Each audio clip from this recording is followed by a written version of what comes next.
All right, well, good morning, everybody.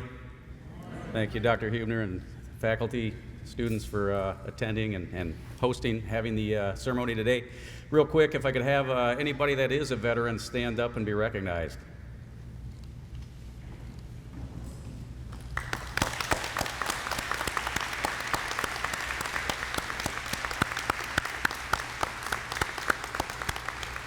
Well, thank you.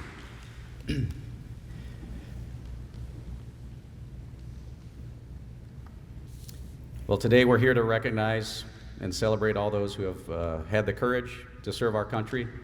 Today we reflect on all of our heroes, the family that support them, and give thanks to their dedication. Through the years, I've had many people ask, as I know all veterans have, what it means to be a veteran and what you hold dear. Over time, two thoughts have jumped to my mind, and that is devotion and trust. It's hard to capture this without something relatable, so I'd like to frame things through a mainstream movie that I've selected completely by random. I picked it out of a stack of cards. It's Top Gun 2. Top Gun got things right, depicting the rigors of training and the intensity of flight, the overarching focus of mission, and yes, a 12 by 12 target being struck from 12,000 feet at 500 knots is a thing.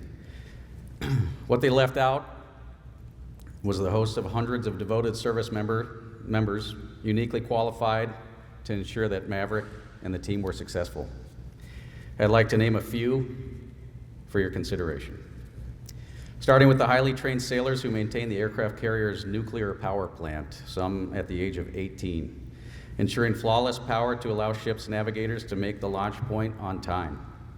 Culinary specialists who provide 25,000 meals per day to fuel sailors during 24-hour operations. Intelligence officers and weathermen providing the latest updates for mission consideration to determine go, no-go criteria.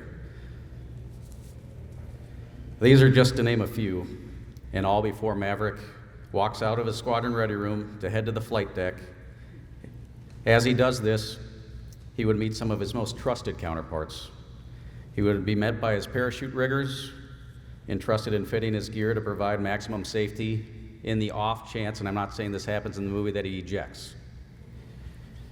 Aircraft mechanics, plane captains, and ordnance professionals, ensuring his aircraft is ready to fly and appropriately strike its target. Once his aircraft has been started and ready to go, he would be greeted by aircraft handlers who would guide his aircraft through a tight maze of other aircraft, people, and obstacles, all while trying to keep him from falling off the deck edge on his way up to the catapult. At the catapult, his trust resides fully in a team of catapult operators, ensuring they have the appropriate steam pressure provided by the nuclear power plant to sling the 70,000-pound aircraft into flight, representing an acceleration of 0 to 200 miles per hour in 2 seconds.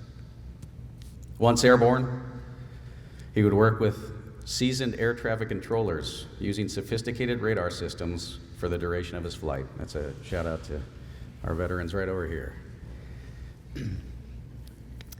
This continues all the way up until the last 20 seconds of flight, when they alert him that he is 3/4 of a mile behind the ship and about to land on the aircraft carrier, alerting him to reference the meatball or optical landing system on the side of the aircraft carrier and transition to the visual landing arena. These controllers sequence aircraft to the flight deck, targeting a landing every 1 minute, and there's usually 20 aircraft per recovery. They're graded on this, and it's for good reason, which we can't speak about here. Upon landing, his trust lies slowly with the arresting gear crew. The sailors maintain the critical hydraulic engines and metal cables responsible for stopping a 45,000-pound aircraft in 400 feet, which is sometimes referred to as a controlled crash. After landing, Maverick would raise his tailhook, fold his wings, and return to the positive control of the aircraft handlers. Once again, they would guide him to his parking spot, ensure his wheels were chocked, the aircraft was chained to the deck before he could safely shut down and climb out of the aircraft to head to his flight debrief and potentially get some dinner afterwards. As you can see, they left a lot of people out, and I didn't even mention all of them. I'd like to point your attention here to Fire Chief Graham from NAS Meridian. He was a firefighter in the Navy, sitting on aircraft carriers and waiting for his call. It's quite a dynamic environment, and in this case highlights naval operation. Similar teams of highly trained veterans bearing tremendous responsibility reside in every branch of our service, whether it's field operations for the Army, maritime operations for the Marines, or Air and Army Guard operations. My declaration is that everyone who has served and contributed to the military was critical to its success.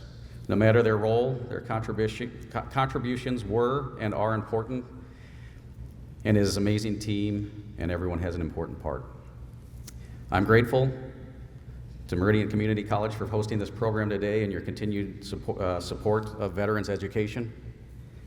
To the MCC students in attendance considering a career in the military, I can tell you it will be rewarding, very dynamic and challenging, and brings many unique experiences. To succeed, you must be committed to and believe in yourself.